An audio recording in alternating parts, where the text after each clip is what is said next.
welcome to a brand new series on this channel called Hackie Hyperfixates. I know this name sounds very similar to a YouTuber named Hannah Hyperfixates, but this is all that I came up with that I liked so far.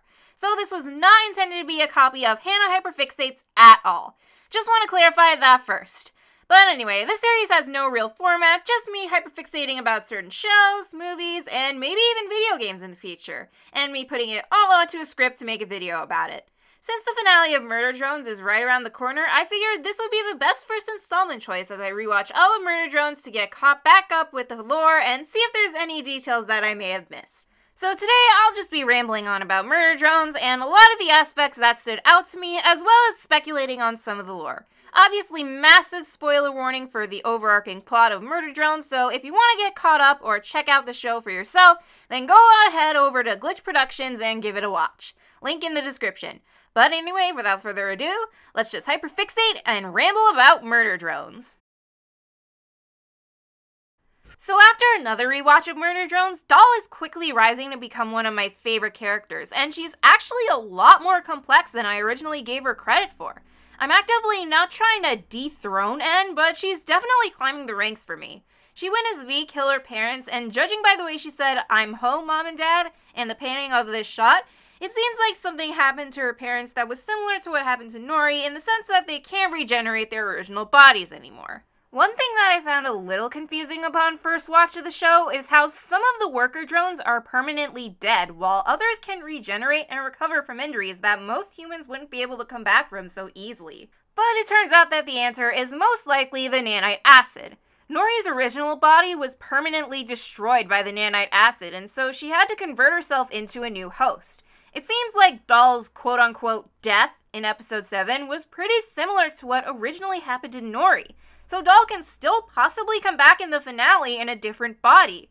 But anyway, as Doll is trying to get revenge on V for the death of her parents, she realizes that Uzi is being taken over by the Absolute Solver and immediately feels sorry for her as she seems to also be facing the same struggle. For Doll and Uzi, both of their moms having to handle the Absolute Solver might have something to do with both of them being taken over by it too, in the sense that they were able to track them both down once N, V, and J got to the worker drone's newfound society.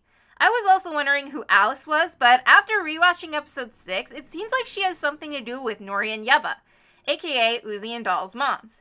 Though, ain't seen 02 since she left us to die. I'm guessing both Nori and Yeva tried to escape from the Solver, to where I don't know, but fight or flight. And Alice was one of their drone friends who they left behind in the process, and now Alice wants revenge. But overall about Doll, it's really interesting to me to see how who's seemingly just a joke side character who speaks a different language for funny ha-has at first glance is actually super important to the plot. And Doll's story arc is quickly becoming one of my favorite arcs in the entire series.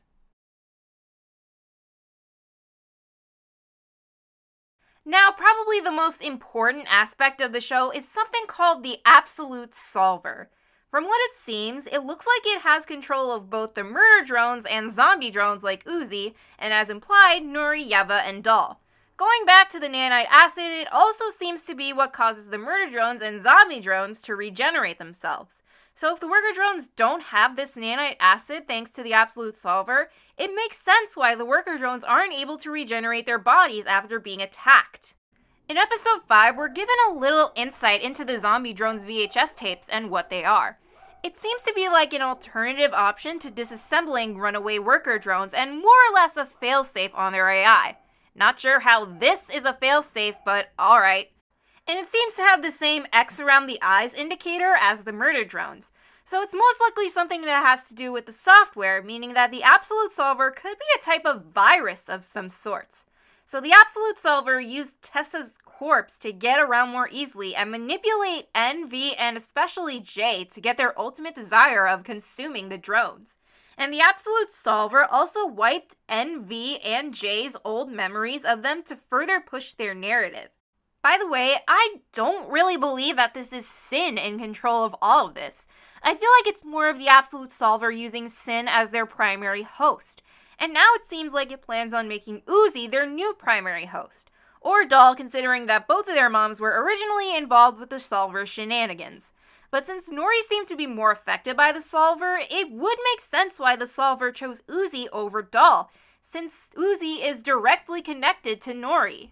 I'm not too sure if we're supposed to believe much of what Test Solver has told us, but if she's telling the truth about what she is, then the Solver is what damages the AI in the zombie drones and murder drones, and Solver is purely using Sin as a host.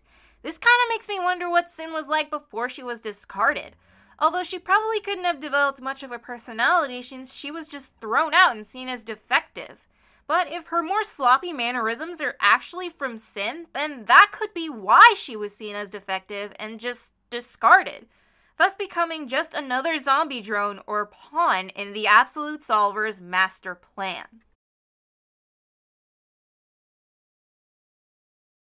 Just one thing that I would like to say about Khan really quickly, but even with what I'm about to say, yes, Khan leaving his own daughter for dead was extremely messed up and very bad fatherly instincts on his part, and Uzi has every single right to be upset with him about it. But also, to play a little devil's advocate here, just take a look at Khan's body language and behavior when he sees En attacking Uzi. He freezes up and his hands begin trembling. And according to another previous line, he seemingly witnessed Nori's death firsthand, aka he witnessed his wife's death firsthand. And to see the exact same thing happen with his daughter who looks almost identical to Nori, it makes complete sense that this would trigger some sort of trauma response in Khan. Now, this is not to say that his actions are justified. Uzi has every single right to be upset with her father for abandoning her. However, this situation feels a lot more nuanced than, say, leaving someone for dead with no fight or flight instinct clouding your judgment, but instead just out of a pure petty grudge just to be petty and get some r/petty revenge. Looking at you, Allie. But I would rather not dwell on that too much for my mental health's sake, and besides, this isn't a Adventure Camp video, it's a Murder Drones video. So let's get back on topic for a bit and talk about En. Yes, I know everyone and their grandma loves En, but really I do understand the appeal both at first glance and if you look a little bit closer. On the surface, En is a precious little cinnamon roll at heart and only ever means to do good for the ones he truly cares about despite his previous bloody history. But after thinking about it a bit deeper, I really gotta commend the writing of En's character. Because to me, it's amazing that they made a genocidal character as someone so likable and rootable in his first impression despite everything that he's done previously.